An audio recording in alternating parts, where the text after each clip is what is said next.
K could have ও should হ্যাভের ব্যবহার শিখব। কুড হ্যাভ বলতে কোনো কিছু করতে পারতে, মানে অতীতে কোনো কিছু করতে পারতে বোঝালে কুড হ্যাভ ইউজ করবো আমরা। সে একটা চিঠি লিখতে পারতো, তুমি পরীক্ষায় পাশ করতে পারতে, তারা সময়ের মধ্যে আসতে পারতো, মানে অতীতে।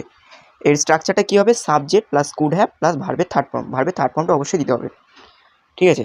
তাহলে দেখো, সে একটা চিঠি লিখতে পারতো, he could have written a letter. তুমি পরীক্ষায় পাশ করতে পারতে, you could have passed the exam.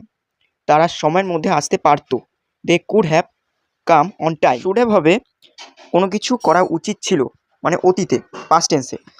তার স্কুলে যাওয়া উচিত ছিল, তোমার একটা বাড়ি বানানো উচিত ছিল, আমার একটা বই কেনা উচিত ছিল, মানে কোনো কিছু উচিত ছিল। এর স্ট্রাকচারটা হবে subject plus should have plus ভার্বের থার্ড ফর্ম, ঠিক আছে? তার স্কুলে যাওয়া উচিত ছিল, he should have gone to school.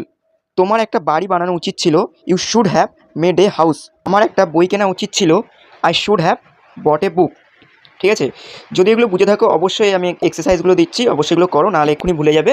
R channel নতুন থাকলে চ্যানেলটি সাবস্ক্রাইব করে বেল বাটনটি অন করে রাখো নতুন নতুন আপডেট সবার আগে পাওয়ার জন্য। তাহলে চলো, দেখা হচ্ছে পরবর্তী ভিডিওতে।